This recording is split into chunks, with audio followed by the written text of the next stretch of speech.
اے میرے پیارے اسلامی بھائیوں، اب ذرا غور کیجئے، پیارے آقا مدینے والے مصطفیٰ صلی اللہ علیہ وسلم کا فرمان سنیے۔ میں نے کہا تھا نا میں کچھ کام بتاؤں گا جن میں جلدی کرنی ہوتی ہے۔ نبی پاک فرماتے ہیں 7 چیزوں سے پہلے نیک اعمال میں جلدی کرو۔ تو کس انتظار میں ہو؟ اب وہ 7 چیزیں کون سی ہیں؟ غور سے سنیے۔ آقا فرما رہے ہیں، فرمایا بھلا دینے والی محتاجی آ جائے، یا سرکش بنا دینے والی مالداری آ جائے، یا تمہیں کوئی مرض لاحق ہو جائے، یا عقل زائل کرنے والا بڑھاپا آ جائے، یا اچانک موت آئے، یا دجال ظاہر ہو جائے، یا قیامت قائم ہو جائے، اور قیامت سخت مصیبتوں والی بہت کڑوی ہے۔ ترمذی شریف کی میں نے آپ کو حدیث سنائی ہے۔ کیا کمال کی باتیں! یہ 7 چیزیں کیسی ہیں؟ غور کریں۔ آدمی کیا کرتا ہے؟ کل کر لوں گا، تھوڑے دنوں بعد کر لوں گا۔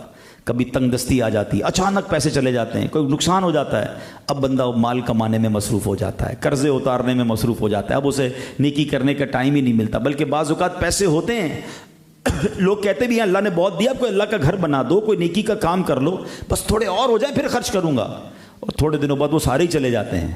بندہ کہتا ہے یار جب ہاتھ میں پیسے تھے اس وقت اللہ کی راہ میں خرچ کر دیتا، میرے اگلے ہی اکاؤنٹ میں جمع ہوتے ہیں نا۔ میں اور آپ اللہ کی راہ میں خرچ کرتے ہیں، وہ کہاں جاتے ہیں؟ ہمارے ہی اکاؤنٹ میں جمع ہو جاتے ہیں جو آخرت میں ملنے ہیں۔ ادھر ہاتھ سے سارے چلے گئے ہیں، سارا زیرو ہو گیا، ادھر بھی جمع نہیں ہوا۔ تو مالداری فقیری سے پہلے، محتاجی سے پہلے کر لو توبہ، آخرت کی تیاری کر لو، آقا فرما رہے ہیں۔ پھر فرمایا کہ کبھی کبھی مال بہت آ جاتا ہے اور بندہ اس کی دیکھ بھال میں ہی لگ جاتا ہے۔ مال بھی بعض لوگوں کے لیے آزمائش بن جاتا ہے۔ غریب تھے تو ٹھیک تھے، پیسے والے ہوئے تو ٹینشنیں آ گئی ہیں، اغوا کرنے کا ڈر ہے، مال کوئی دبا کے بیٹھا ہے، اس کی ٹینشن میں بیمار ہو گئے۔ تو بعض لوگوں کے لیے ایسی مالداری جو سرکش بنا دے، اللہ اس سے بھی ہمیں محفوظ فرمائے۔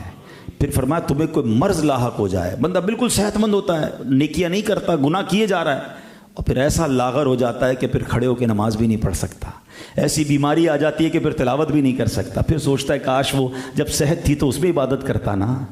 ہم غور نہیں کرتے۔ پھر فرمایا کہ اب سجدہ کرنے کی بھی طاقت نہیں، اور کچھ کہتے ہیں کل کروں گا، اور اچانک موت آ جاتی ہے۔ تو خدا را یہ باتیں یاد رکھنے والی ہیں کہ توبہ میں جلدی کرنا ہے۔ اللہ نے زندگی دی ہے، زندگی سے فائدہ اٹھائیں۔ صحت دی ہے، صحت سے فائدہ اٹھائیں۔ اللہ نے مالداری دی ہے، مالداری سے فائدہ اٹھائیں۔ اللہ نے اگر جوانی دی ہے تو اس سے فائدہ اٹھائیں۔ اعضاء سلامت ہے نا۔ اب پوچھیں کئی ایسے بزرگ ہیں، ابھی رمضان آئے گا، ہم نے ایسے لوگ دیکھے رو رہے ہوتے ہیں کہ آج ہمت ہوتی ہم بھی روزے رکھتے، ہم بھی کھڑے ہو کے تراویح پڑھتے ہیں، کیونکہ وہ عبادت گزار تھے، ان کو عبادت یاد آ رہی ہے۔ اور آج میرے آپ کے پیر سلامت ہیں، پھر بھی کئی لوگ ہیں جو نمازیں نہیں پڑھ رہے، صحت ہے پھر بھی روزے نہیں رکھتے۔ تو اس بار ایسا نہیں کریں گے انشاءاللہ۔ ہم ان 3 مہینوں کو ایسی اپنی زندگی کی خوبصورت عادت بنائیں گے کہ باقی زندگی بھی نیکیوں میں گزاریں گے انشاءاللہ۔